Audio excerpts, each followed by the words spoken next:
El jaguar que cayó de las estrellas es una producción original de El Grimorio de Riggs. Historia escrita, narrada y producida por Luis Mario Vargas Riggs. Disponible en YouTube, Spotify y iVoox. Capítulo 1. El ser del bosque.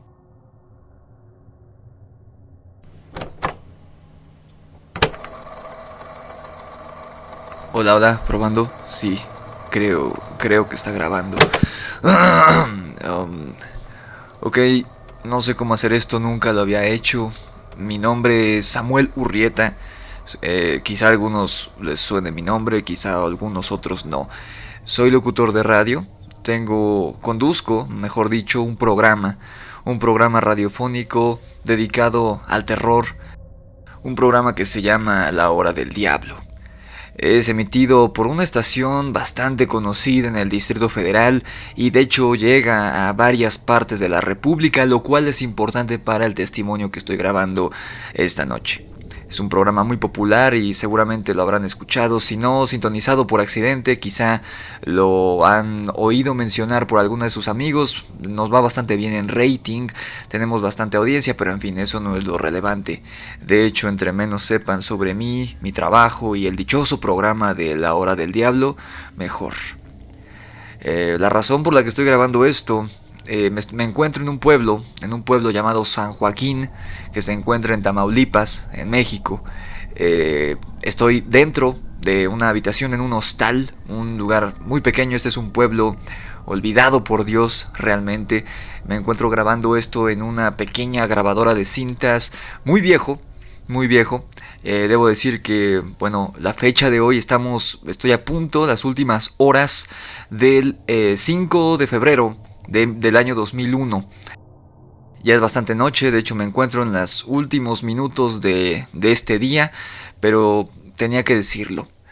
Debo decir que estoy viviendo algo muy extraño. Este es un testimonio real y si quieren creerlo, muchas gracias, agradeceré su confianza, incluso si no saben quién soy yo. Y en caso de que no me crean, la verdad es que me viene valiendo madres. No me interesa demostrar nada, solo quiero dejar registro de algo bastante oscuro que me ha estado ocurriendo en las últimas horas y honestamente yo no pensé pasar por esto en algún momento. Me disculpo de antemano con quien llega a escuchar estas grabaciones. Esta es la cinta número 1, no sé cuántas cintas voy a grabar. Ahora entenderán por qué grabo todo en cintas y no en cámara de video. No depende de mí, depende de la tacaña de mi productora, del programa de La Hora del Diablo. Pero bueno, me disculpo porque primero tendré que contarles un poco sobre mí y un poco sobre el contexto. Yo no soy el típico demente, no soy el típico enfermo conspiranoico que se cree cualquier cosa que lee en revistas o que llega a ver en los sitios de internet que apenas comienzan a tomar auge. No soy de esos. Yo no creo en leyendas urbanas, no creo en fantasmas, no creo en absolutamente nada relacionado con lo paranormal, no creo en duendes, no creo en Dios, no creo en absolutamente nada. O al menos creo, creo que no creía hasta hace unas pocas horas. He estado viendo cosas muy extrañas, les repito, y quiero dejar registro de esto porque en el mejor de los casos acabo de descubrir en este pequeño pueblo, olvidado por Dios, a un animal que quizá el ser humano, la ciencia, no ha encontrado, lo cual no sería extraño. El ser humano encuentra y descubre animales y organismos vivos todos los días, según leí en algún artículo de un amigo mío que es científico y es biólogo, en una prestigiosa cadena que investiga animales y formas de vida y todo eso. No le voy a hacer publicidad, pero ya se imaginarán cuál es. En fin, eso en el mejor de los casos. En el peor de los casos, podría tratarse de un grupo de gente peligrosa, de criminales, de gente que se dedica a abducir a las personas en contra de su voluntad y hacer con ellas quién sabe qué, lo cual es muy común en nuestro país tristemente desde los años 70, hace 30 años, cuando yo apenas era un niño, y en el cual sería el peor de los escenarios, sobre todo para un escéptico como yo. Aquí, en verdad, como me habían dicho, está pasando algo extremadamente raro, algo que va más allá del entendimiento humano, y si lo que acabo de ver estuvo por volver loco a un lugareño del lugar que cree en todas las historias contadas y por contar sobre duendes, fantasmas y monstruos. Si ese hombre estuvo a punto de volverse loco cuando se lo mencioné, no les quiero ni platicar cómo me pondría yo en caso de que esto en verdad llegue a ser algo extraño. Seguramente me volvería loco, y por eso quiero dejar esto en registro. No sé quién vaya a escuchar esto, no sé si lo estará escuchando mi productora en un par de días o cuando finalice la semana. No sé si lo van a escuchar mi audiencia de La Hora del Diablo, emitido en vivo, en nuestro horario regular. No sé si vaya a llegar a alguien de algún otro lugar, no tengo la más mínima idea, pero quiero dejarlo en registro, y si me pongo a escribir me voy a tardar muchísimo, así que prefiero grabarlo. En fin, les digo, yo tengo una esposa, estoy casado, mi esposa está en el Distrito Federal con mi hijo de apenas tiene 4 años, y les repito, perdón que les cuente mi historia, pero tienen que saber quién soy, tienen que conocerme para que entiendan al final de este relato, de esta primera cinta que estoy grabando, por qué es tan alucinante. Y quiero que entiendan que yo no soy el típico conspiranoico.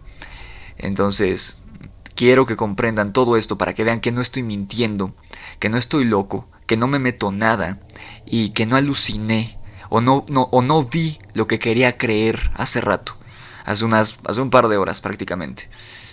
Por eso les cuento esta historia. A mi esposa y a mi hijo la verdad es que casi no los veo. Tristemente, a mi hijo estos últimos 4 años los he visto muy poco, sus primeros 4 años de vida.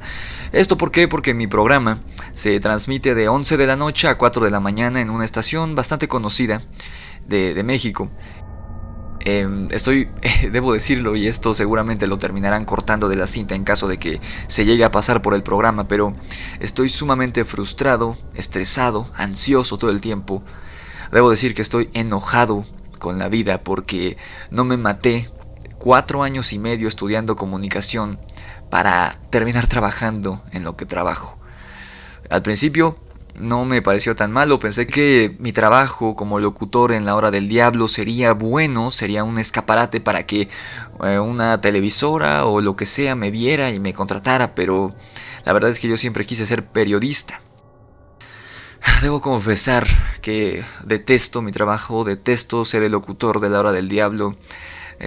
Siento que es una pérdida de tiempo y no puedo creer que en México, en pleno año 2001, siga existiendo este tipo de programas en el que las personas cuentan alucinaciones que tuvieron o cosas que creyeron ver. Creo que está de más decir que no soy creyente de lo paranormal. Me siento frustrado, no solo por eso, no solo porque todas esas horas de trabajo, de estudio, de quemarme las pestañas estudiando, de hacer prácticas profesionales, de ser humillado en el servicio social y en muchos otros procesos que uno tiene que pasar por la universidad, han sido en vano. Porque no logré hacer lo que quería, no soy periodista, de hecho rara vez he salido del país y jamás por trabajo. Nunca me han mandado a cubrir una nota a Europa o a Estados Unidos, ni siquiera a Centroamérica. Y no solo es eso, sino que me estoy perdiendo la infancia de mi hijo, no lo estoy viendo crecer. Y además, por si eso no fuera poco, estoy comenzando a temer que mi esposa empiece a sentirse sola y como la cama está vacía en la noche porque yo estoy trabajando y estoy en la estación, ella busque consuelo en los brazos de otro hombre. Últimamente me ha dado mucho miedo, muchísimo, más del que debería.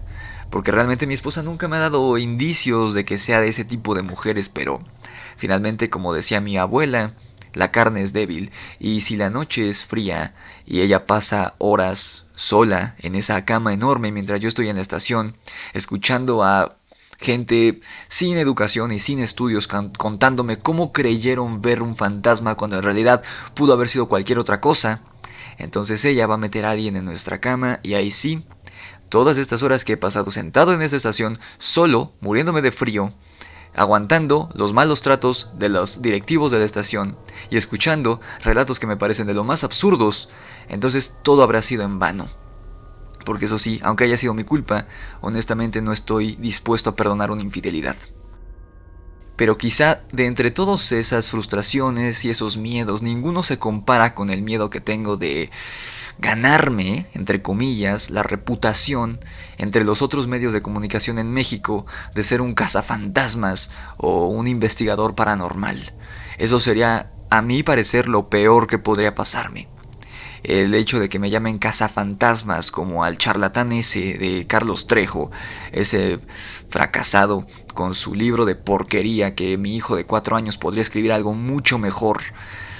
El hecho de que me lleguen a llamar cazafantasmas o investigador paranormal como lo hacen con él, ese puede ser el peor insulto que me pueden decir, y lo peor es que me lo han dicho muchas veces en el teléfono, las personas que cuentan sus relatos al aire, y me frustra y me hierve la sangre.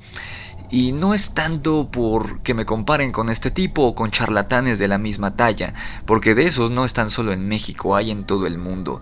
Lo que más me preocupa es que el hecho de que me llamen cazafantasmas, de que usen ese término cazafantasmas como prefijo antes de mi nombre, Samuel Urrieta, o investigador paranormal, peor aún, me estaría cerrando las puertas en una televisora nacional o en un periódico real, donde puedo dar noticias de verdad, donde puedo hacer un trabajo periodístico real, no esta broma en la que llevo transmitiendo desde hace casi 10 años y simplemente no veo salida.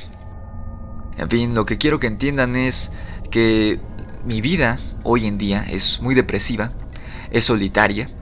Por los días, mientras mi hijo está en la escuela y mi esposa está en el súper haciendo las cosas de la casa en absoluto silencio para no despertarme, yo estoy arriba en la planta alta durmiendo, y en la noche, cuando mi hijo está haciendo la tarea o está a punto de irse a dormir y mi esposa quiere dormir o tener acción, yo tengo que trasladarme hasta el otro lado de la ciudad, a Santa Fe, a la maldita estación, encerrarme en una cabina de 3x3 metros, fría como la chingada, recibiendo llamadas en los que me cuentan cómo creyeron ver algo, lo cual pudo haber sido perfectamente una sombra o indicios de que están teniendo problemas de la vista, o que pasó un animal o una persona, una mascota, una rata o alguno de sus familiares, pero ellos creen y perjuran que es un fantasma. Se vuelve agotador después de la primera media hora.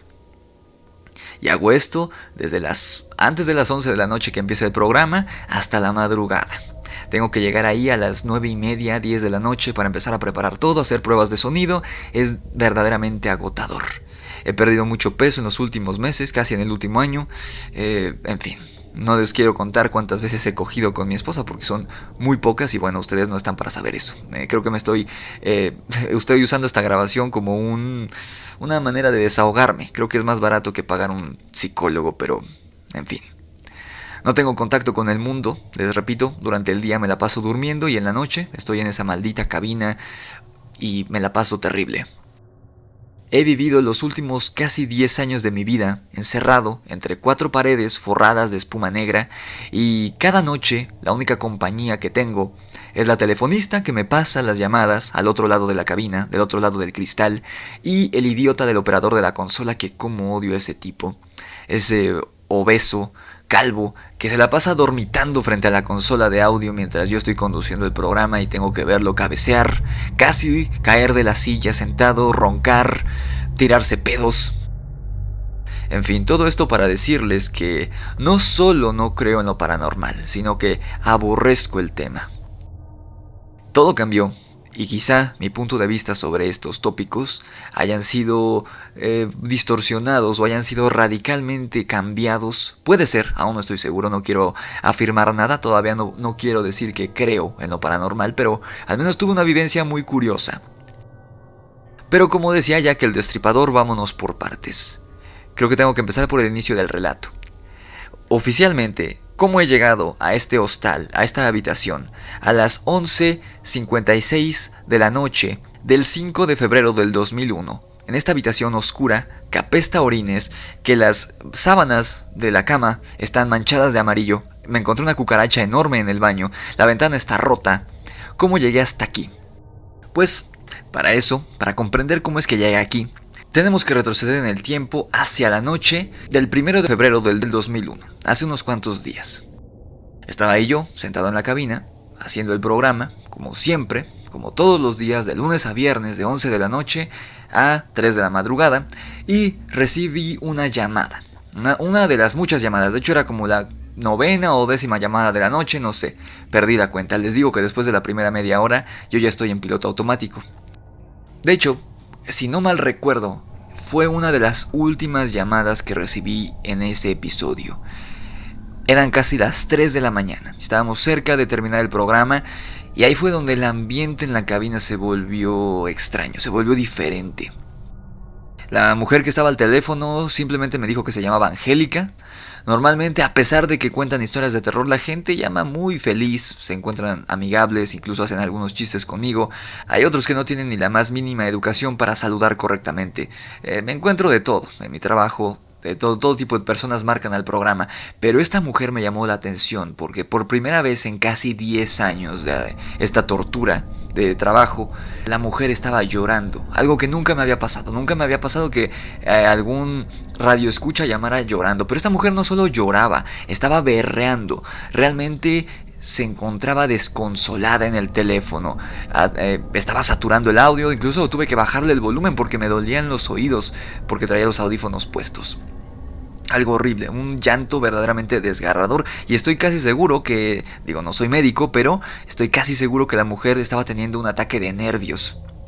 En fin, traté de calmarla, la saludé, le di la bienvenida al programa e inmediatamente después de que hiciera toda esta faramulla, ella comenzó a contarme el relato inmediatamente, no hizo la plática, apenas si me saludó, se fue directo a lo que le estaba pasando porque más que un relato me estaba pidiendo algo y eso lo comprendí más adelante.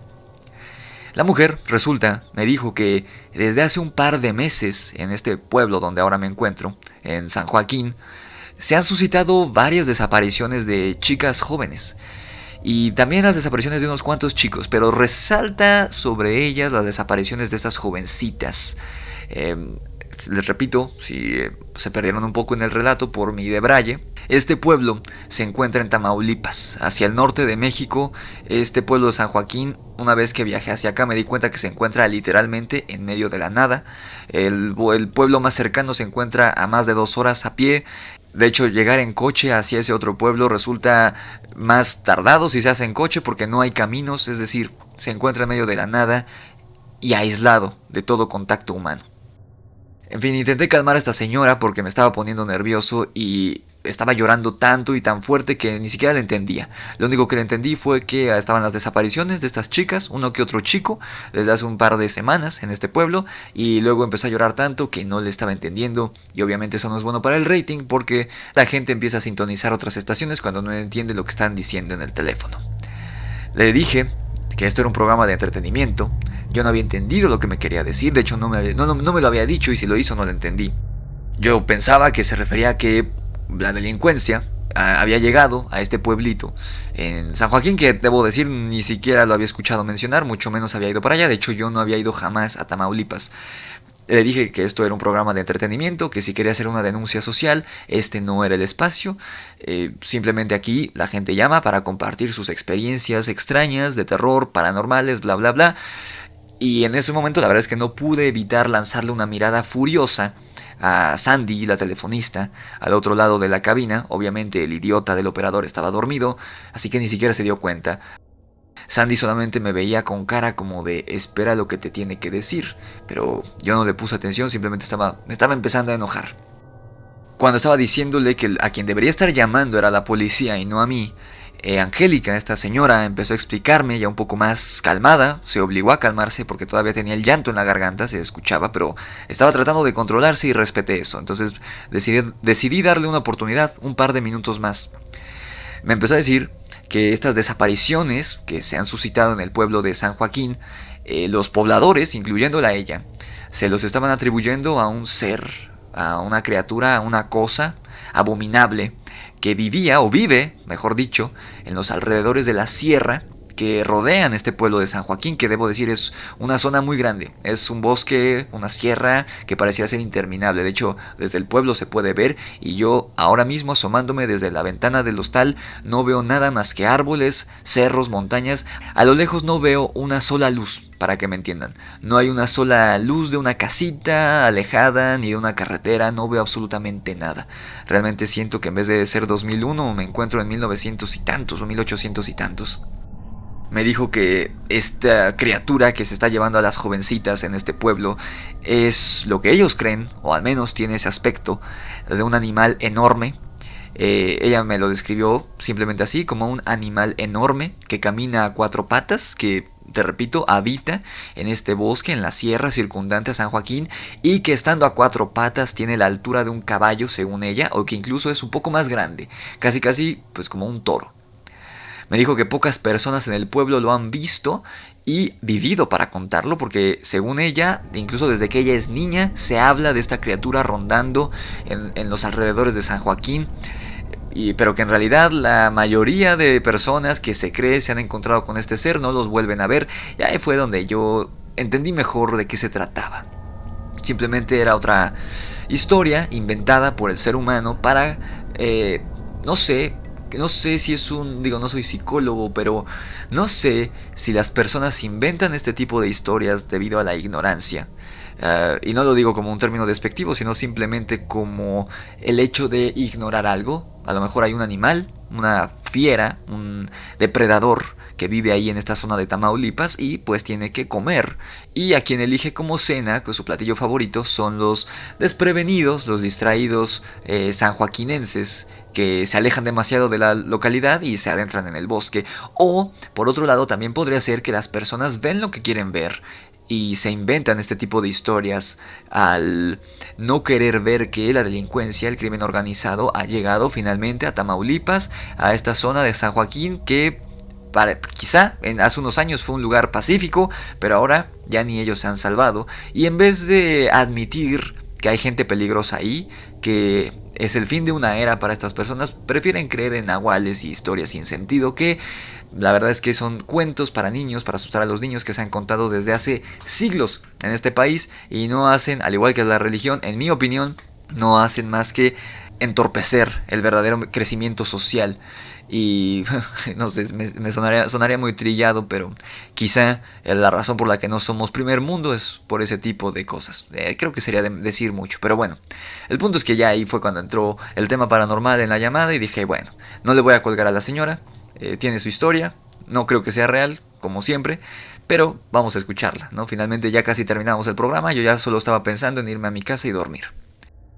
Me dijo que la policía municipal de este pueblito no había logrado determinar nada, que no habían encontrado a ninguna de las chicas desaparecidas, obviamente no tenían ni siquiera sospechas de nadie, no tenían un sospechoso, no tenían absolutamente nada.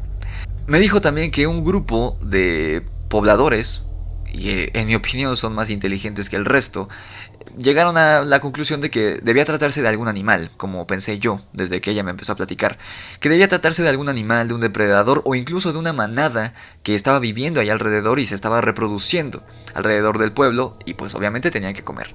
Pero estos hombres, al adentrarse en la sierra, en los alrededores del bosque, no encontraron nada, no encontraron ningún animal, no encontraron ni siquiera huellas y lo que es peor, no habían restos de animales en la sierra, o sea, no había pistas de que pues estos animales estuvieran por ahí haciendo su nido o su madriguera. No habían restos de animales devorados y afortunadamente o desafortunadamente, como quieras verlo, tampoco estaban los restos de las chicas ni de absolutamente nadie. Al parecer no había ningún animal, no había ningún depredador grande y no hay ningún depredador grande aquí en la zona circundante de San Joaquín. Sin embargo, a pesar de que no encontraron a ningún delincuente y tampoco encontraron a ningún animal supuestamente, su hija Cristina, de 16 años, había desaparecido 2 días antes. Angélica me dijo que su hija era la 8ª muchacha que desaparecía en los últimos 3 meses. 8 desapariciones de chicas, y te recuerdo, hay 3 muchachos también desaparecidos, todos alrededor de la misma edad. Ella me rogó y me rogó, volvió a llorar, se soltó a llorar otra vez, me rogó que la ayudara, que hiciera algo. Y ella me dijo una vez más, no había mencionado la palabra hasta este momento, quizá creyendo que yo no le iba a creer. Me dijo, por primera vez, que ella creía que era un nahual el responsable de esto, que era un brujo, que quizá era alguien del pueblo o alguien que vivía en el monte, como es la costumbre allá entre los brujos, entre los chamanes y los hueseros. Me dijo que quizá uno de estas personas, fuera hombre o mujer, estaba llevándose a los jovencitos del pueblo para quién sabe qué fines. Ella me mencionó sacrificios, me mencionó al diablo y bueno, ya yo estaba perdiendo la atención. Y luego pasé de estar incómodo, de estar aburriéndome, a enojarme, me empezó a hervir la sangre cuando ella me dijo que yo, como experto en estos temas, hablando de los temas paranormales, debía saber cómo encontrar a este nahual y cómo detenerlo. Y ahí fue cuando me empezó a hervir la sangre, porque te digo, el peor insulto que me puedes hacer a mí en lo personal es que me llames cazafantasmas o investigador paranormal. Empecé a enojarme, y estuve tentado a decirle que su historia era falsa y que otra cosa estaba pasando en ese pueblo, que era algo mucho peor y que no tenía que acudir a ningún chamán ni a ningún sacerdote para que le ayudara, sino a la policía y que hiciera su trabajo, que buscara a estas niñas y a estos chicos. Pero estaba a punto de colgarle la llamada. Les digo, me dejé llevar un poco por mis emociones en ese momento, pero se me encendió el foco, como quien dice vulgarmente. Se me ocurrió una idea. Yo ya estaba, desde que empezó a hablar la señora, yo sabía que esto no se debe, o al menos eso creí en ese momento. Ya no estoy seguro de qué pienso al respecto, pero en ese momento creí estar seguro que no se trataba de nada paranormal, nada extraño, que no había sido un nahual, hazme el favor, quien se había llevado a estas chicas, sino que era obvio, o al menos para mí como estudiante de comunicación y periodista, me había llamado la atención, y para mí era más que evidente que era alguna banda de tratantes que debía estar operando ya en este pueblito que se encontraba en medio de la nada y que se estaba llevando a las chicas para que trabajaran como sexo servidoras a algún pueblo cercano o incluso a otro estado fuera de Tamaulipas. El otro día, leyendo un periódico, me encontré el testimonio de una chica de apenas 14 años que fue víctima de estos delincuentes. La manera en cómo operan en estos pueblitos, sobre todo en zonas rurales, con engaños, se llevan a las muchachitas a bares o a burdeles de pueblos cercanos, o incluso se las llevan del estado, o incluso los criminales con más poder adquisitivo y con más palanca se las llevan a otros países, muchas veces a Centroamérica, para que hagan de ellas ahí lo que quieran. Entonces, comenzando a conectar todo, me dije a mí mismo que este pueblito en medio de la nada de San Joaquín era el lugar perfecto para que estos desgraciados operaran. ¿Quién iba a buscar a estas chicas en este pueblo en medio de la nada? Seguramente ni siquiera tienen policía. Su policía debe ser un cuartito, y bueno, lo confirmé más adelante, ya llegaré a eso. Debe ser un cuarto, casi una letrina, en donde tienen a un tarado que ni siquiera sabe disparar un arma, sino que simplemente está ahí pues porque ahí quiso el pueblo que estuviera, pero policía no se le puede llamar. Incluso yo creo que el guardia nocturno de la estación tiene más conocimientos sobre armas y sobre seguridad que este tipo. Era el lugar perfecto. Y al estar tan lejos y al ser tan pobres la gente de este pueblo, ya no tendrían manera de recuperar o volver a ver a sus hijas. Vi que la telefonista seguía haciendo sus cosas, el operador estaba dormido, ya empezaba a despertar, pero seguía dormido. Entonces se me ocurrió una idea. Que fue la que terminó trayéndome aquí. Si no se me hubiera ocurrido en ese momento y le hubiera colgado la llamada a esta señora, yo no estaría aquí en este hostal, ahora mismo no estaría grabando esta nota en esta grabadora horrible de cinta y no estaría dudando de mi cordura. Le pregunté a Angélica la edad que tenía su hija y la de las otras chicas desaparecidas. Ya doña Angélica estaba un poco más calmada porque creo que ella creyó que yo le estaba creyendo. Sonó como un trabalenguas, pero al menos eso, se dio cuenta que le estaba creyendo. No era que le creyera, sino que trataba de hilar los hilos, trataba de sacar la información lo mejor posible. Me dijo que su hija, Cristina, tenía 16 años y las otras chicas, las otras 8, no pasaban de 17. De hecho, me dijo que la jovencita más pequeña de edad tenía apenas 13 años, era una niña. Bingo, ahí fue. Cuando me dijo las edades de las muchachas, me di cuenta que mi teoría, mi hipótesis era correcta. No era ningún pinche nahual, no era ningún pinche brujo los que se estaba llevando a las niñas. Estaban operando estos malditos, esta banda, y seguramente tendrían alguna matrona o al dueño de algún bar o burdel cercano como uno de sus contactos principales. Quizá estaban trabajando para esa persona. Entonces me di cuenta que ahí tenía mi boleto de salida de ese maldito programa que ojalá lo cancelen, porque lo único que hace es volver más ignorante a la gente respecto a esos temas y creer en lo paranormal y fantasmas y en fin. Le prometí a la mujer que iría a investigar a San Joaquín, Le pedí sus datos, ya fuera del aire, mandé a comercial, le pedí sus datos, le pedí su nombre completo, su número de teléfono y su dirección. Cuando el programa terminó, después de las 3 de la mañana, me despedí de la telefonista, ignoré al operador como siempre y fui a ver directamente a mi productora Carmen, que parecía ser que la mujer vive ahí en la estación. Nunca la he visto salir, nunca la veo cuando llega, supongo que duerme ahí en su oficina. Ni siquiera me dejó hablar. Esta mujer es la típica adicta al trabajo, no tiene esposo, no tiene novio, no tiene hijos, no tiene absolutamente nada. Si yo soy solitario, ella me la mata. Llegué a su oficina, no me dejó hablar, lo que hizo fue felicitarme por el increíble manejo del programa que tuve, porque esa noche habíamos roto récords de audiencia gracias a la llamada de esta señora Angélica. Al parecer su llanto y su desesperación por encontrar a su hija, que se la había llevado un nahual, y al igual que con otras chicas, había fascinado a la audiencia mexicana. Los noctámbulos capitalinos defeños habían creído, se habían comprado la historia completita de esta mujer, y eso era bueno para mí. Era bueno para mí porque entonces yo podía llevar a cabo mi plan. Así que procedí a platicarle cuál era ¿verdad? Que ustedes se estarán preguntando. ¿Cuál era mi plan? ¿Por qué estaba yo tan contento de que esta mujer hubiera llamado al programa a pesar de que yo no creyera su relato en lo más mínimo? Le propuse ir a grabar un especial, una cápsula o incluso un programa completo a este pueblillo de San Joaquín. Le dije que mi idea era recabar testimonios de algunos pobladores sobre estas desapariciones. Seguramente habría alguno que otro que hubiera visto a este supuesto nahual. Los entrevistaría, les preguntaría cómo se veía esta cosa, por qué creen que es un nahual y no un animal normal. Le dije que tomaría algunas fotografías a los alrededores, si veía algo extraño le tomaría fotografías y de ser posible grabaría cosas con una cámara que ella me proporcionaría porque no son nada baratas las cámaras de video hoy en día. Ella accedió, me dijo que sí, me dijo haz lo que quieras, ve a San Joaquín, aquí vamos a traer al locutor de reemplazo, al que traemos cuando te enfermas o lo que sea, tú ve a grabar.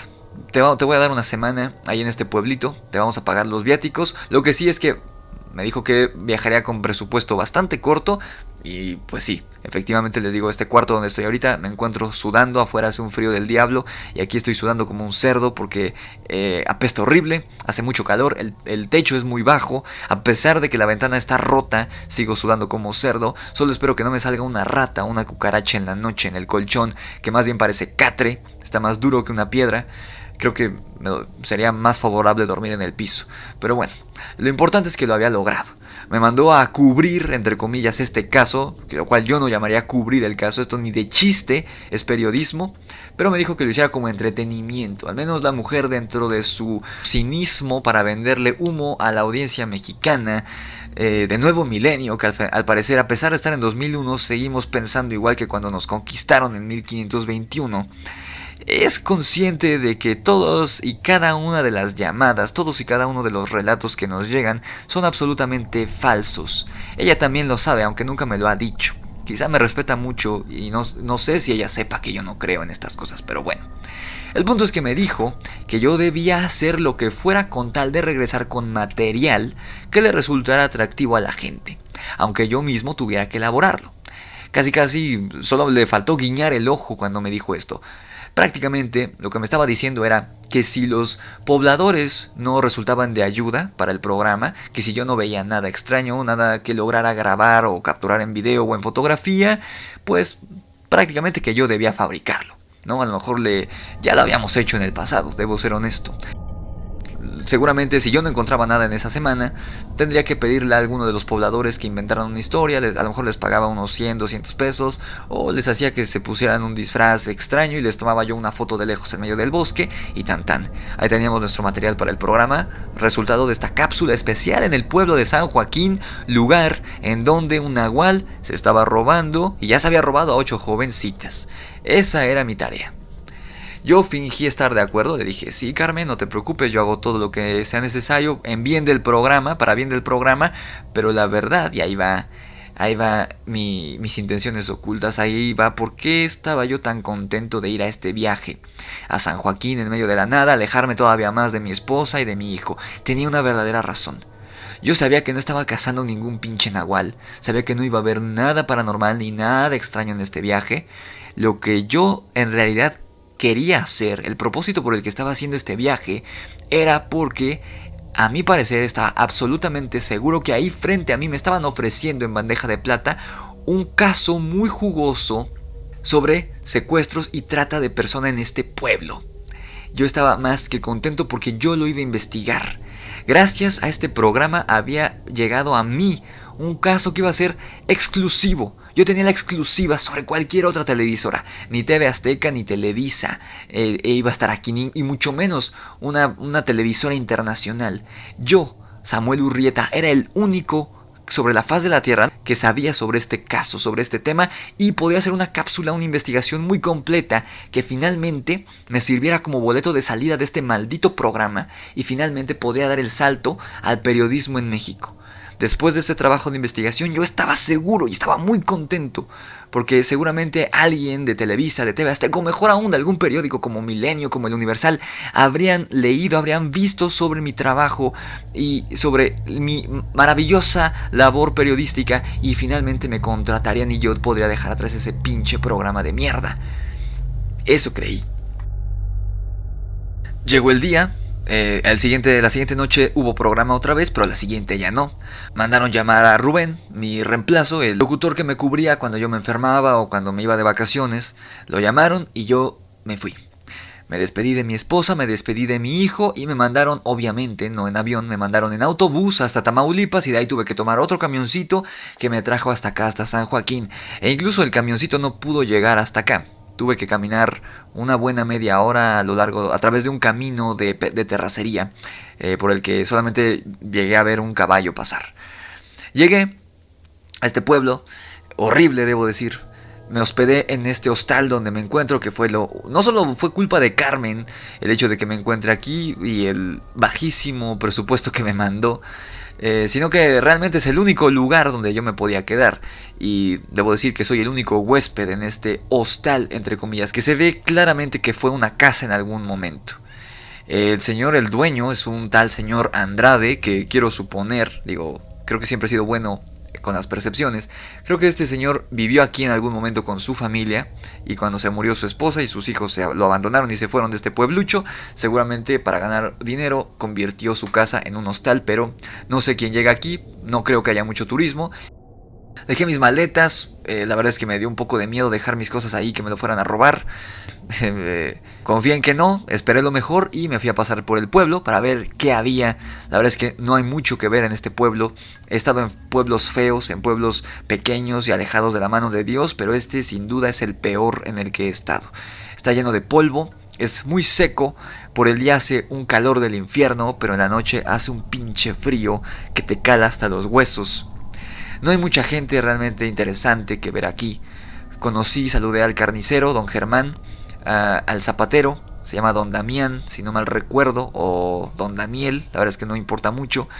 Está el cuate que reparte el gas, un chavito más joven que yo creo que no tiene ni 30 años, que se llama Miguel. Estos fueron los únicos locales donde vi a la gente que trabajaba ahí. Otros ni siquiera se dignaban a estar ahí en el mostrador. Tampoco es el movimiento de este pueblo, que ni siquiera hay delincuencia, o al menos eso creíamos. No hay cine en este pueblo, no hay librería, obviamente no hay biblioteca. Solamente hay locales pequeños que satisfacen las necesidades básicas de las personas. Otras personas, las únicas quizá que me saludaron y me dieron una bienvenida cálida y vagamente humana, fue un matrimonio de ancianos, don Armando y doña Claudia Crisantemo.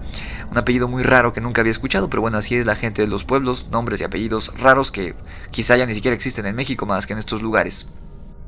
Ellos me dieron la bienvenida a diferencia de los otros tipos. Los otros fueron muy hostiles, no sé si me tenían desconfianza o simplemente tienen mala educación, pero ellos sí me dieron la bienvenida. Les platicamos un poquito. Ellos me reconocieron mi voz. Me dijeron, oye, ¿tú eres el del programa este de la hora del diablo? Le dije, sí. Les platiqué porque estaba aquí y antes de que terminara el relato me dijeron que ellos habían escuchado el programa y que efectivamente habían escuchado el relato y sabían que doña Angélica había marcado y sabían que yo vendría. De hecho, prácticamente me estaban esperando. Nos tomamos una foto ahí con una camarita que tenían, una cámara de estas Polaroid, si no me equivoco, donde tienes que agitar la foto para que se vea. Nos tomamos la foto, platicamos ahí un poquito. Y al lado también, al lado de su local, hay una boutique, que por cierto está mal escrito. En la, en la fachada del local dice boutique, B-U-T-I-C, boutique. Venden ropa bastante fea, debo decir. Mayormente para mujer. La dueña es una anciana bastante gorda que se llama Casimira. Y quizá ella fue la más hostil de todos. Cuando la saludé ni siquiera me volteó a ver. Les pregunté cómo llegar a la casa de Doña Angélica, porque las calles ni siquiera tienen nombres en este pueblo, no tienen números, entonces al menos no los tienen escritos. No sabía ni siquiera dónde estaban, ni siquiera conozco el domicilio de este hostal, debo pedirlo mañana en la mañana. Les pregunté cómo llegar entonces a la casa de Doña Angélica, quería grabar un poco de sus testimonios, entrevistarla un poco, y don Armando muy amablemente se ofreció a llevarme con ella. Estábamos muy cerca, de hecho fuimos caminando. Y pues bueno, para esto ya eran como las 4 de la tarde, no, más temprano, yo creo que eran como las 3. Llegamos a casa de Angélica. Ella, en cuanto abrió la puerta, me di cuenta que está destrozada física y emocionalmente, y eso me hizo sentir terriblemente mal por haber estado a punto de colgarle el teléfono. No sé si lo que se llevó a su hija fue un nahual, una persona detestable, un delincuente. Si la chica se fue, no tengo la más mínima idea qué fue lo que pasó, pero de que está desaparecida, de eso no hay duda. Eso sí es verdad. Lo que me da o me daba en ese momento un poco de rabia era que la señora estuviera cegada por su ignorancia y la creencia en estos mitos absurdos. Pasamos, la mujer destrozada física y emocionalmente, se veía muy delgada, con unas ojeras aberrantes, verdaderamente negras debajo de sus ojos. Una casa muy humilde, nos sentó en un sillón cubierto por un plástico transparente. Una casa súper chiquita, muy muy pequeña. Ni siquiera era de una sola planta, y al parecer solamente tenía una habitación, así que quiero creer que ella comparte recámara con su hija, lo cual me rompió el corazón de solo verlo, porque si la niña tenía 16 años, lleva 16 años compartiendo cuarto con ella, no vi a su esposo, no vi ningún hombre ahí en la casa. Supongo que ellas son las únicas de la familia, y que de repente ya no esté esa persona con la que compartes cuarto. Simplemente me puse a pensar en algo que no había recapacitado, y es, ¿qué haría yo si me quitaran de mi lado a mi esposa, o peor aún a mi hijo? Seguramente estaría haciendo lo que estaba haciendo Angélica. Así que ahí ya fue cuando me puse serio y traté de conectar con ella. Te repito, yo no estaba pensando en lo absoluto en un caso paranormal. Así que empezamos a repasar las últimas horas en las que la señora había visto a su hija, las últimas horas en las que supo sobre ella. Es básico en una investigación. Los hechos más o menos fueron así. Ella despertó temprano por la mañana y, como siempre, ella y su hija hicieron su rutina normal de todos los días. Despertaron a las 4 de la mañana. La niña, Cristina, le ayudó a preparar los tamales que ella vende en la plaza del pueblo, que no he pasado por ahí, supongo que está fuera de la iglesia. Juntas lo que hacían era que cargaban la mesita que usaba doña Angélica, bueno, que usa para vender su mercancía, cargaban el pequeño comal donde recalentaban los tamales y la canasta donde llevaban los tamales. Entre las dos llevaban todo ahí a la placita, armaban el puestito, que era una mesa nada más con el fogón, y más o menos a las 6:30 de la mañana, según me contó la señora, ya estaba listo el puesto y la hija estaba lista, se iba a la preparatoria del pueblo que está a unos pasos. Y pues bueno, esa era su rutina diaria. Se despidieron, la niña se fue y doña Angélica se quedó ahí para vender sus tamales. Más o menos a eso de las 12 del día, me contó la señora que ya le habían comprado todos los tamales. Y normalmente, si a las 12 del día no había vendido todo, ya ella sabía que no le iban a comprar nada después de las 12. Así que prácticamente las 12 del día era su horario de salida. La señora recogió todo. Me cuenta que el regreso a su casa siempre es lo más pesado, porque de ida le ayudaba a su hija, pero de regreso no tiene quien le ayude. Entonces ella tiene que cargar el comal, la mesa y la canasta. Afortunadamente la canasta en esta ocasión venía vacía, así que pues le fue un poco más sencillo. Llegó a su casa y ahí lo que hacía más o menos hasta las 2 de la tarde que llegaba su hija era preparar la comida y hacer el quehacer, limpiar un poquito y demás. Pero cuando dieron las 2 de la tarde y Cristina no había regresado, ella empezó a preocuparse. Pasaron las horas, dieron las 3, las 4 y como cualquier madre salió desesperada a buscar a Cristina. Pensó que a lo mejor se había entretenido con sus amigas en la escuela o que se habían quedado para hacer un trabajo, yo qué sé.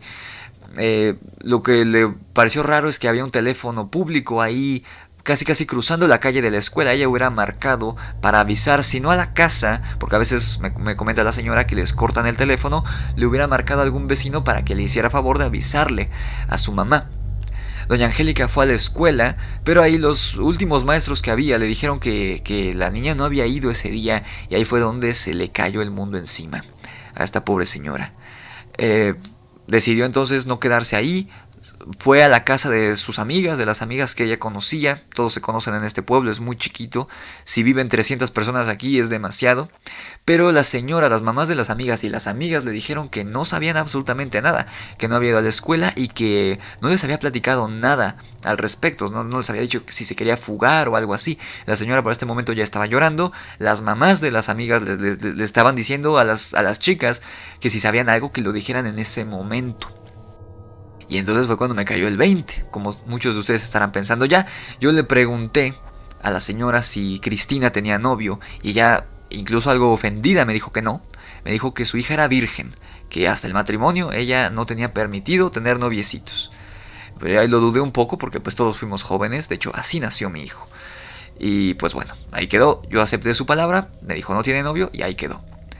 Entonces le dije que me llevara a la escuela. Le pedí que me llevara a la escuela, a la preparatoria donde estudiaba Cristina, porque a lo mejor ahí podría yo ver algo que ellos no habían visto. Hasta este punto del relato, hasta este punto de la entrevista, yo no le había preguntado absolutamente nada a esta señora referente a lo paranormal. Absolutamente nada. Me estarás preguntando por qué no te estoy poniendo, por qué no estoy compartiendo la cinta donde grabé la entrevista con doña Angélica. Pues es que algo muy raro pasó y de eso me di cuenta hasta hace un rato. Cuando quise reproducir la cinta de audio donde grabé esto, está dañada, no se escucha absolutamente nada. Se escucha un ruido estático, como si alguien murmurara, pero no se escucha ni mi voz, ni la voz de Angélica, ni la voz de don Armando, que todo el tiempo estuvo ahí conmigo en la casa de la señora. Él decía algunas cositas de vez en cuando, no se escucha ninguna de las tres voces, solo este murmuro, como si hubiera muchos insectos en el aire. Es muy extraño. ¿Y por qué no grabé con la cámara de video? Porque curiosamente cuando se la fui a pedir a mi jefa, a Carmen, a mi productora, me dijo que se le había caído la noche anterior y se rompió. Y como somos una estación de radio, no tenemos cámara. Esa era la única, de hecho esa cámara era de ella. Pero dice que cuando la bajó de su coche en el estacionamiento para darme las cosas, me dio todo en una caja, la cinta, la grabadora, la cámara de video y la cámara fotográfica, las llevaba en una caja para dármelas, y cuando bajó de su coche en el estacionamiento, la cámara se cayó y se rompió. Entonces no traigo la cámara de video, traigo la cámara de fotografías, una cámara que tengo que ir a revelar cuando regrese a México, y muchísimas cintas para grabar audio y esta grabadora. Es lo único con lo que cuento, así que sabrán ustedes disculpar. Pero bueno, volviendo a la crónica de lo que pasó es hoy, esto que te estoy contando me pasó hoy que llegué aquí a San Joaquín. Salimos de la casa de la señora y como si nos estuviera esperando, ahí estaba el comandante de la policía municipal, del departamento de policía de este pueblucho. Era un tipo que desde que lo vi me cayó mal, porque me recordó a mi operador allá en la estación.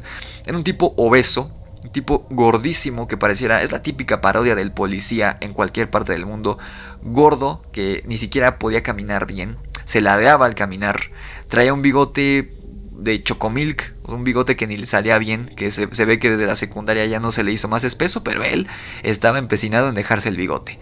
Un tipo que se presentó como Ricardo Juárez. Este güey fue incluso más hostil hacia mí al principio que la tal Casimira, esta anciana. Me miró de manera poco amistosa. Yo le dije buenas tardes oficial, ¿cómo está? Él ni siquiera respondió al saludo. Me preguntó directamente que quién era. Yo me presenté, le dije mi nombre, él no reconoció mi voz. No sé si en ese momento no sabía que escuchaba el programa. Le dije, soy Samuel Urrieta, y traté de ganármelo. Obviamente hasta este punto no le había dicho a nadie mis verdaderas intenciones. Nadie sabe la verdadera razón por la que yo estoy aquí. Ni mi productora, ni mi esposa, ni mi hijo, ni los pobladores, mucho menos este policía, este pseudo policía. Nadie sabe que yo estoy aquí investigando por mi cuenta lo que pasó en verdad. Todos piensan que yo estoy aquí por lo del dichoso Nahual. Le dije que estaba grabando una cápsula para el programa. Le dije, soy locutor de La Hora del Diablo. Y ahí fue cuando se les suavizaron los gestos de este tipejo. Ahí fue cuando me dijo, oh señor Urrieta, soy súper fan del programa, me encanta, no sé qué, lo escucho cada noche. Ahí lo dudé un poco porque pues no reconoció mi voz, pero bueno, yo le di la mejor de mis sonrisas falsas, tratando de ser el mejor actor que pudiera, y fingí incluso ser lo que más detesto con lo que me relacionen. Fingí ser un investigador paranormal, realmente así me presenté. Le dije, estoy aquí como investigador paranormal, investigando este caso de este Nahual con las chicas desaparecidas. Él y don Armando se soltaron una sonrisita ahí medio emocionada, como dos niños ahí que acaban de conocer a Cuauhtémoc Blanco, y me gané la confianza del policía. Ahí supe que me había ganado su confianza, y por lo menos sabía que podía ayudarme de algo. Al menos sabía que no iba a estar ahí, no iba a ser un dolor de huevos el resto del viaje. Nos fuimos caminando, te digo, estaba muy cerca, por eso también le pareció tan extraño a Angélica cuando Cristina no llegó, porque su casa estaba muy cerca de la prepa, de la escuela, un lugar bastante humilde, la prepa, un edificio muy pequeño. Cuando íbamos camino a la prepa, fueron como 10 minutos de camino, le saqué la más información que pude a este tipo Ricardo sobre el pueblo y sobre lo que había pasado, sobre estas 11 desapariciones en total. Mi punto de investigación respecto a este caso en un inicio era se trataba de una banda de tratantes, de proxenetas o de gente que se dedicaba a llevarse a las chicas para obligarlas a hacer cosas que no querían. Entonces traté de preguntarle lo más que podía respecto a esto sin que él sospechara nada. Me dijo que en el pueblo de San Joaquín solo hay una prostituta y que tiene más de 60 años. Así que los hombres que buscan placer extramarital, por así decirlo, o los chamaquitos calenturientos que no encuentran con quién saciar esa hambre, tienen que viajar 4 horas a pie al pueblo más cercano. Es donde ahí hay un poco más de sexoservidoras, y dije, ok, aquí está la primera conexión, la posible primera conexión. Si no encuentro nada aquí, voy a tener que moverme a ese otro pueblo, porque a lo mejor ahí es donde se encuentra Cristina.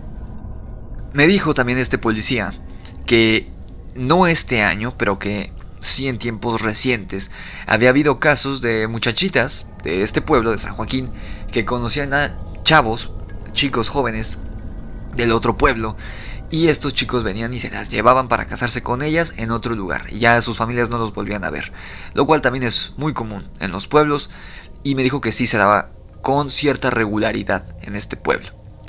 Esto él se lo atribuyó, culpó a los celulares y a los teléfonos públicos, incluso a los correos electrónicos que están tan de moda ahorita, porque gracias a eso el contacto entre estos chicos era más frecuente, se conocían más fácilmente y estaban en contacto y comunicación permanente, por lo que era más fácil planear estas fugas y se escapaban y la familia no volvía a saber de las chicas. Le pregunté sobre el papá de Cristina, porque la señora Angélica no me había mencionado nada sobre él y la verdad me dio un poco de cosa hacerlo, preguntarle. Me dijo que no estaba muerto el señor, me dijo que el señor seguía vivo, que era un mecánico que tenía su taller en el pueblo este de Piedras Blancas, que es este pueblo más cercano a San Joaquín. Este pueblo de Piedras Blancas que caminando se encuentra a 4 horas y a 2 horas y media en coche, sobre todo por lo difícil del camino, no está tan directo llegar. Y ahí vive este señor, ahí vive el papá de Cristina. Veníamos doña Angélica, don Armando, el policía y yo. Llegamos a la prepa, llegamos a esta escuela, ya estaba cerrada, obviamente ya era tarde, y a espaldas me di cuenta que a espaldas de este intento de escuela que se caía a pedazos, a espaldas ya se podía acceder a la sierra. Ya desde el patio de la escuela se podía ver el bosque técnicamente, y de ahí tú seguías avanzando y se veía que podías subir hacia el monte. O sea que lo que era la parte posterior de la escuela, la parte posterior del patio, literalmente solo se dividía del bosque por un muro de ladrillos muy endeble.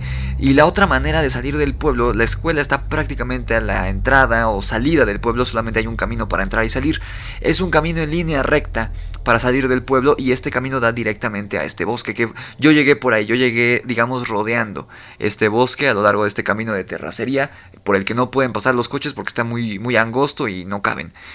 Entonces, lo que dedujimos ahí el policía y yo era que la chica no pudo haber salido del pueblo, perdón, no pudo haber salido del pueblo hacia el bosque por la entrada principal, por donde yo había llegado horas antes, porque ya la habrían visto los locatarios que ya empezaban a abrir a esa hora. Aquí la vida empieza muy temprano, por lo que me platican. Los locales aledaños a la escuela ya estaban abiertos a las 7 de la mañana, así que los locatarios, los dueños de estos lugares, habrían visto a Cristina salirse del pueblo, porque era la única opción que veía. La única línea de investigación era que se hubiera ido hacia el bosque y de ahí caminó hacia Piedras Blancas, quién sabe. Lo importante es que nadie la vio salir. De todos los locatarios ninguno la vio salir, así que la única opción que quedaba era que hubiera llegado por atrás, o sea que se hubiera brincado el muro de la escuela y de ahí hubiera caminado, o que hubiera rodeado la escuela y hubiera caminado hacia atrás, hacia la sierra. Y entonces el policía, Ricardo, nos llevó a que rodeáramos la escuela, llegamos a la parte trasera y había un camino hiper estrecho, muy muy muy angostito, de hecho ni siquiera es un camino, son unos cuantos centímetros, es menos de 1 metro de separación entre el muro del patio de la escuela y un sembradíos, unos como maizales ahí, no sé de quién sean, pero es un pastizal enorme. Tuvimos que atravesar ese pequeño camino uno detrás del otro, prácticamente caminando de lado, pegados a la pared, como si estuviéramos caminando por un precipicio. Caminábamos por ahí, se escuchaban y llegué a ver ahí culebras, víboras andando entre la vegetación. Vi uno que otro perro callejero ahí que seguramente estaba buscando comida entre estos maizales. Y lo que me llamó mucho la atención, llegamos a pisarlos, habían muchos condones usados ahí. O sea que este huequito los jóvenes lo usan pues para tener estos encuentros cercanos, ¿verdad? En la noche seguramente o después de clases donde nadie los ve, porque aquí no hay nadie quien vea este espacio. Es el punto ciego del pueblo, nadie ve lo que pasa en este lugar, en este espacio, este hueco entre el muro y los maizales, nadie lo ve. Así que lo que me dijo doña Angélica yo lo descarté. Virgen, mis cojones. Seguramente Cristina ya había visitado ese lugar con algún noviecillo, con algún muchacho, o sus amigas o sus compañeras ya lo habían hecho, y para prueba, los condones usados que estaban ahí tirados. Conforme nos seguimos adentrando, atravesamos este caminito y entonces ya llegamos al bosque. Empezamos a caminar, a recorrer la zona que ya el policía había investigado, para que yo viera que no había nada. Ahí ya, como yo tenía su confianza, me habló un poquito más de estos 3 muchachos desaparecidos y me dijo los 3 chicos desaparecidos eran novios de ellas. O sea, de estas 8 muchachas, 3 eran novios de los 3 chicos desaparecidos. Eran sus novios o sus pretendientes. Eran chavitos, te digo, de entre 14 y 16 años, 17 años. Y ahí fue donde ya yo empecé a perder los ánimos. Ahí ya dije, chingada madre, ya no... Esto no es nada extraño, no es ningún misterio, no es ningún crimen y claro, no era nada paranormal. Ahí fue cuando me dijo esto, de que los 3 chicos desaparecidos eran novios de 3 de las 8 chicas. Ahí ya dije, no, estos se fugaron, no nadie las raptó, no fueron abducciones, no. Se fugaron y ahí quedó, y seguramente Cristina hizo lo mismo. Esto porque las fechas de desaparición, además de que hizo preguntas entre los papás de las chicas, me dijo que las fechas de desaparición de las parejitas eran muy cercanos. Incluso 2 de las parejitas, o sea, una chica y un chico, y otra chica y otro chico de los desaparecidos, habían desaparecido en el mismo día. Las parejitas, pero a diferentes horas. Las chicas habían desaparecido horas antes, y los chicos se desaparecían en la tarde. Entonces, ya con esto yo creí conectar los puntos del caso y pude deducir lo que al parecer el policía todavía no había deducido. Y es que para mí habían 3 opciones. La primera era que Cristina se había ido con algún noviecito o algún pretendiente de otro pueblo, de este pueblo de Piedras Negras seguramente, que se había conocido por teléfono. A lo mejor el cuate había ido ahí al pueblo, se conocieron, platicaron, intercambiaron teléfonos o intercambiaron correo electrónico y estaban en contacto, se pusieron de acuerdo de irse ese día, ella no entró a la escuela, se fue, se pasó por atrás de la escuela, atravesó este caminito de los maizales, él la encontró en el bosque y se fueron a Piedras Negras o a algún otro lugar en Tamaulipas o a otro estado. Ese era mi primer escenario, el cual era bastante plausible si te fijas. Seguramente la chica ya estaba hasta la madre de la vida que llevaba con su mamá, estaba hasta la madre de pararse a las 4 de la mañana para ir a ayudarla y dijo, me voy con el primero que me hable bonito. Mi segundo escenario era que se había ido a buscar a su papá, porque es normal a esa edad buscar de dónde vienes. La niña tiene 16 años, yo me acuerdo que a esa edad también me fui a buscar a mi papá. Yo no conozco a mi papá. Me fui a buscarlo, le pregunté a mi mamá cómo se llamaba, nunca lo encontré. Obviamente no es lo mismo buscar a tu padre en un pueblucho ahí de 300 personas a buscarlo en el Distrito Federal donde hay millones de personas, nunca lo encontré. Pero tenía de hecho casi la misma edad que Cristina, tenía 17 años. Así que esta era la otra opción, que se fue por allí, por este mismo camino, llegó al bosque para caminar hacia Piedras Negras y encontrarse con su papá y hacerle quién sabe qué preguntas. Y el último escenario, que era bastante parecido al primero, era que Cristina andaba con algún chavito de ahí del pueblo, no necesariamente de la escuela, sino aquí hay muchos chicos que no van a la escuela, a lo mejor tenía un noviecito de la edad o un poco más grande y se fugaron también. Por este mismo camino. Estos eran los tres escenarios que yo tenía, lo cual me rompió el corazón porque yo dije, no hay nada que investigar aquí. Ya me estaba resignando que no iba a encontrar nada en San Joaquín, no había caso que investigar, no había caso de periodismo que me sirviera para alargarme de la hora del diablo, no. Aquí ya me estaba yo resignando en este momento del día que yo iba a terminar fabricando alguna historia con pruebas falsas para llevar de vuelta a Carmen al DF para el programa. Seguramente ahí el editor lo iba a juntar todo. Y íbamos a presentar una cápsula falsa para el programa, lo íbamos a emitir como el último clavo en el ataúd de mi posible carrera como periodista. Porque pues ya no estoy tan joven, dije ya se me fue el tren, aquí no encontré nada. Imbécil yo por creer que las cosas podrían cambiar. Pero entonces ahí fue cuando ocurrió esto que hace que esté grabando esta nota. Pasan de las 12 de la noche, no puedo dormir. Tengo aquí una botella del peor tequila que he tomado en mi vida. Está asquerosamente añejo, ni siquiera sabe a tequila, siento que estoy tomando vinagre. Porque tengo miedo de perder la cordura, no sé qué fue lo que vi, no sé qué fue lo que vi a continuación. Y aquí es donde seguramente muchos de ustedes no me van a creer.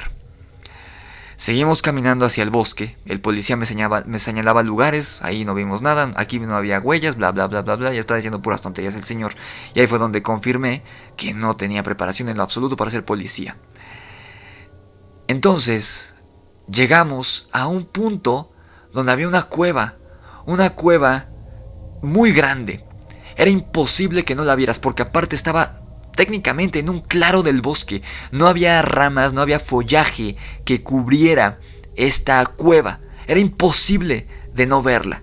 Los cuatro, don Armando, doña Angélica, Ricardo y yo, los cuatro la vimos al mismo tiempo.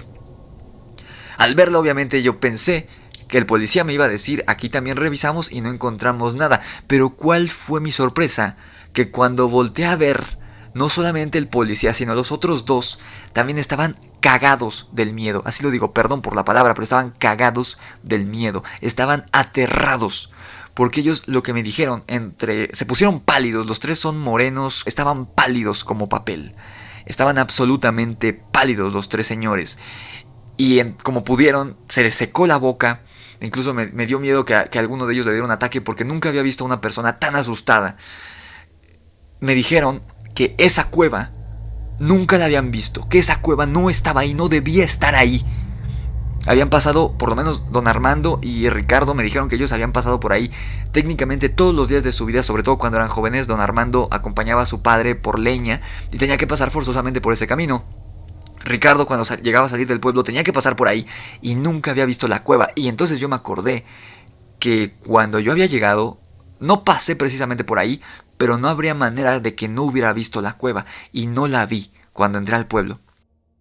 simplemente esa cueva había aparecido, al parecer, la habían hecho aparecer. Y de inmediato, tanto doña Angélica como don Armando dijeron que era obra del diablo y se empezaron a persignar y empezaron a rezar. Yo no pude evitarlo. Estaba en una especie de montículo, esta cueva, y doña Angélica y yo, a pesar de que nos dijeron que no lo hiciéramos, don Armando y Ricardo, ella y yo entramos a la cueva. Porque los dos estábamos buscando algo. Yo estaba buscando ese boleto de salida del programa y doña Angélica estaba buscando a su hija. Prácticamente estábamos buscando lo mismo los dos. La cueva parecía que no tenía fin. Estaba más oscura que la noche misma. Con todo y que estaba de día, todavía había mucho sol. La entrada de la cueva estaba iluminada perfectamente, pero unos cuantos pasos hacia adentro ya no se veía absolutamente nada.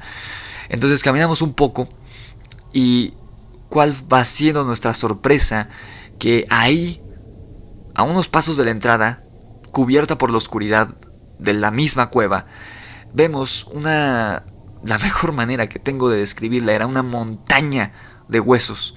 Una montaña de huesos humanos. Había cráneos, había fémures, había de todo. No soy biólogo, pero estoy seguro que eran huesos humanos. Los cráneos eran humanos, por lo menos. Este lugar apestaba a carne descompuesta. Perdón.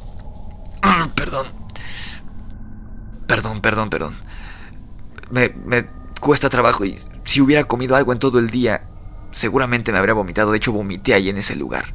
Apestaba a carne descompuesta como un basurero. Apestaba peor que un basurero. Era el peor aroma que hubiera percibido en mi vida.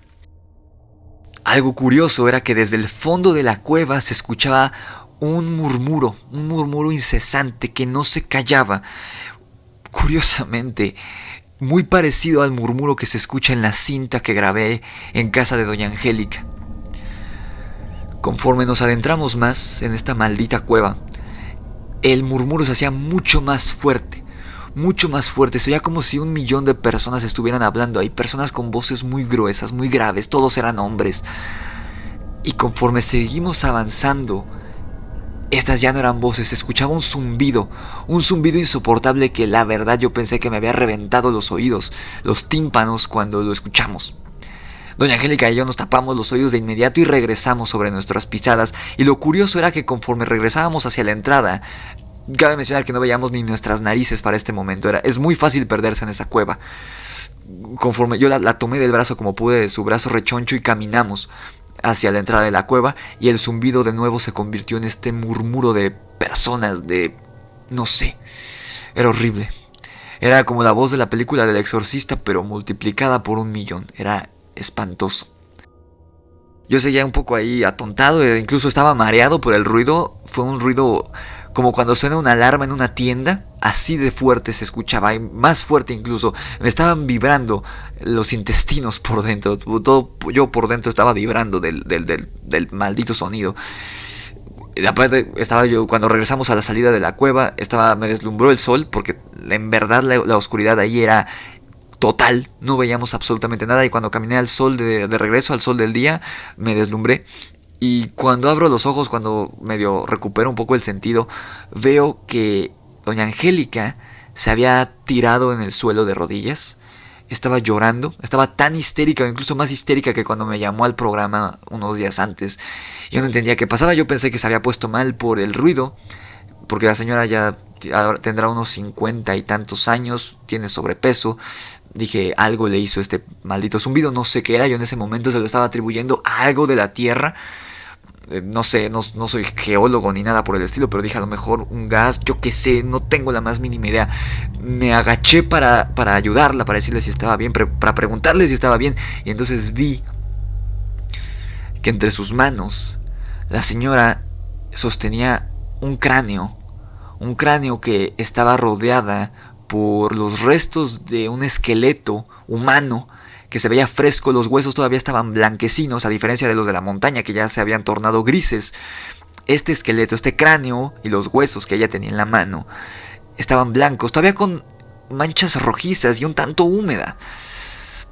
O sea, la piel y los tendones y todo se lo acababan de desprender a este esqueleto recientemente. Era un esqueleto fresco.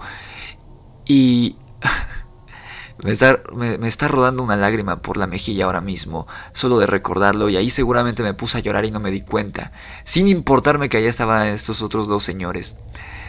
Porque lo que vi al lado del esqueleto, y ahí comprendí por qué estaba llorando doña Angélica, era que estaba la ropa de su hija, el uniforme de la escuela, hecho jirones, destrozado, como si le hubieran, con un cuchillo, con un machete, como si le hubieran deshecho. Pero se veía claramente que era el uniforme de la escuela. Y estaba también un brazalete que me dijo que ella le había regalado por su cumpleaños. Una pulsera muy sencilla. No crean que de joyería ni nada. Era una pulsera de tela. Y ahí estaba. Y ella fue cuando me dijo: es mi Cristina. Esta es mi Cristina. Se puso muy mal. Yo también me puse muy mal, debo admitirlo. Sentí en ese momento... No estábamos fuera de la cueva. Estábamos en el umbral de ella. Sentí en ese momento que la cueva se cerró alrededor nuestro. Don Armando y Ricardo corrieron hacia el interior de la cueva para ayudarla. Yo tenía mucho miedo de que ella se estaba empezando a hiperventilar. Me dio mucho miedo que se le fuera a dar un infarto o algo por el estilo. Pero la verdad es que fue más fuerte el sentimiento que yo tenía de miedo, de sentimiento, de tristeza. No sé, eran muchos sentimientos encontrados. Nunca había visto un cadáver en mi vida. Quizá por eso no fui periodista jamás. Salí corriendo de la cueva y me alejé unos metros, adentrándome más en el bosque. Ni siquiera supe para dónde corrí. Así que aunque trajera la cámara de video no podría llegar. Podría llegar a la cueva, sí, la cueva y sigue, lo cual es un elemento extraño para los pobladores de aquí. No sé qué hay en esa cueva, no sé qué hay en el fondo. Pero aunque tuviera la cámara, no podría llegar de nuevo al lugar a donde caminé. Bueno, hacia donde corrí despavorido como niñita después de esto. Don Armando y Ricardo seguían apoyando a doña Angélica. Yo seguía escuchando sus gritos histéricos, a pesar de que me alejé varios metros corriendo. Y de repente, claramente, y aquí es donde seguramente muchos van a perder la fe en esta historia que les he estado contando durante casi ya más de una hora, según mi reloj. Y eso que es la primera cinta. Y aquí, les repito, si no me creen honestamente no me importa. Pero a lo lejos claramente vi, y aquí todavía era de día, habrán sido las 5 de la tarde más o menos, 5:30. Todavía había un sol bastante fuerte y el follaje no es tan denso en esta sierra como para oscurecer el sol. Vi claramente a lo que creo que era un jaguar gigantesco.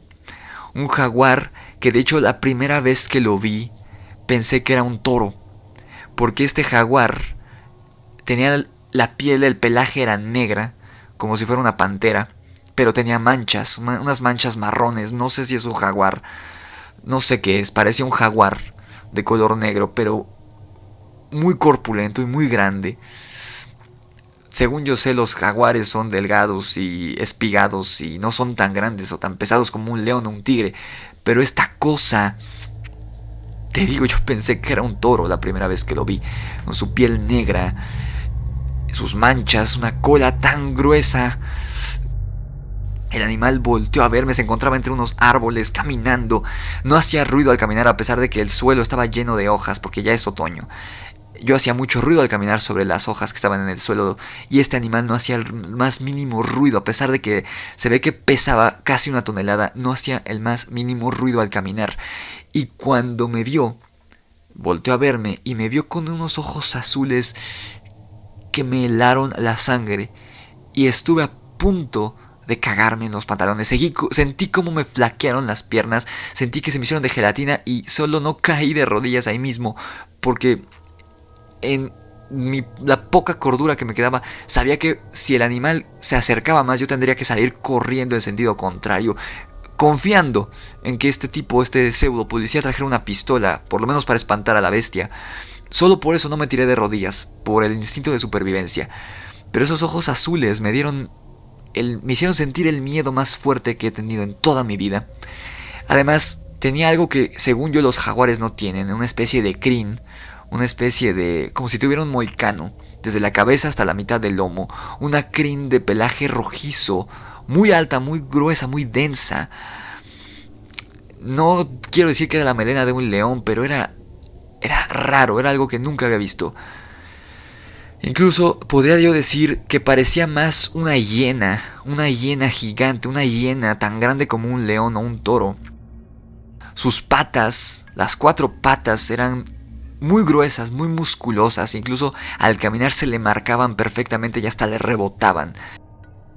No se veía para nada delgado o ágil como los jaguares que yo veo en la tele o en las fotos de las revistas. No, esto era otra cosa, no sé, yo le digo jaguar por las manchas, pero no sé si era un jaguar. Incluso su rostro, sus fauces, su cara era más chata. No parecía la cara de un felino. Incluso, y sé que esto suena una pendejada completa, pero su cara parecía incluso humanoide. Su nariz estaba más aplanada de lo normal. No hay manera. O sea, por lo que sé, no hay jaguares en esta zona norte de México. En Chiapas sí, pero estoy muy lejos de Chiapas.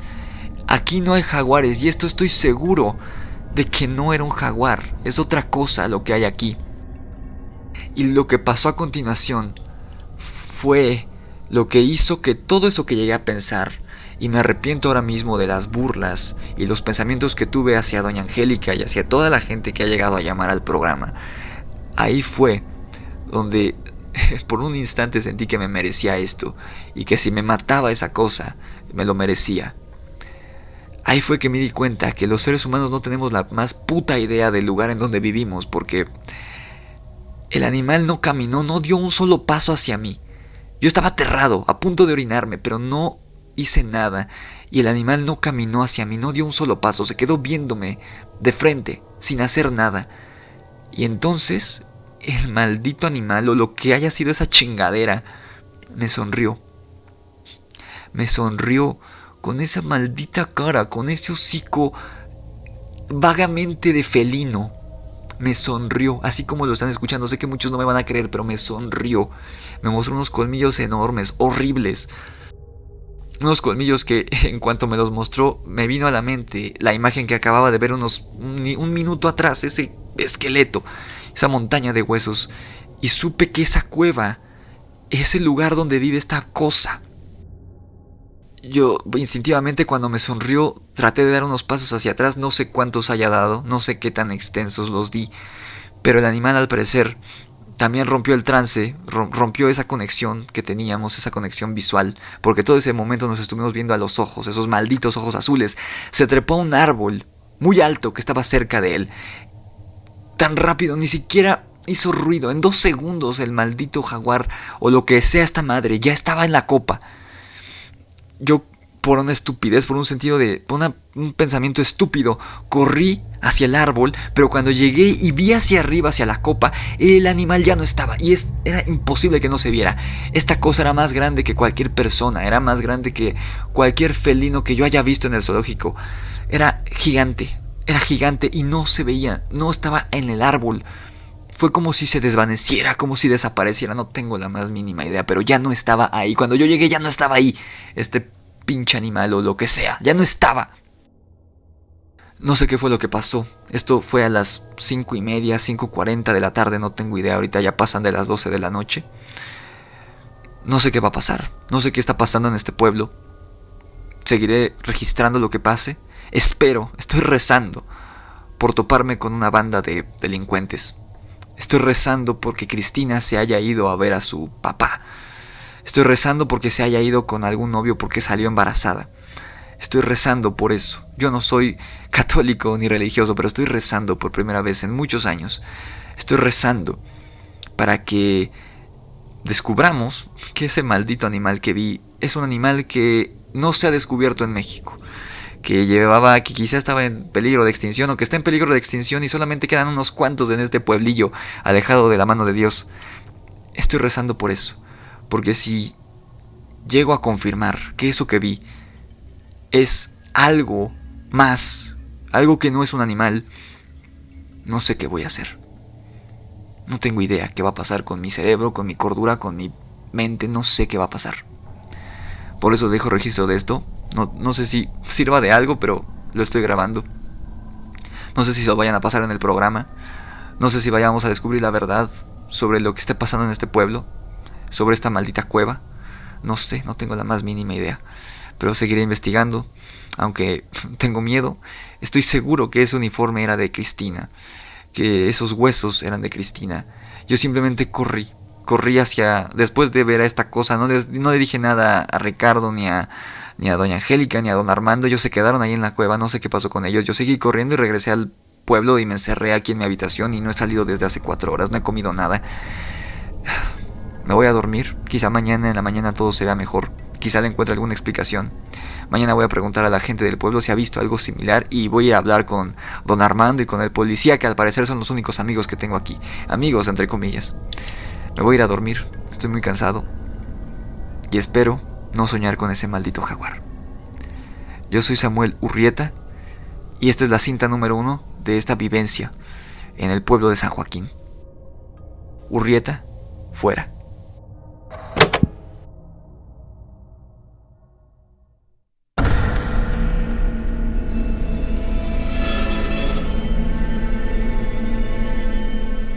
El jaguar que cayó de las estrellas es una producción original de El Grimorio de Riggs. Historia escrita, narrada y producida por Luis Mario Vargas Riggs. Disponible en YouTube, Spotify y iVoox. Sigue las redes sociales del programa en Instagram y TikTok como @El Grimorio de Riggs, todo junto y con minúsculas, y en Facebook como El Grimorio de Riggs. Si te gustó el trabajo del escritor, puedes encontrar su novela de terror Demonios de Luna Llena en Amazon con entregas a todo el mundo. Esto fue El jaguar que cayó de las estrellas.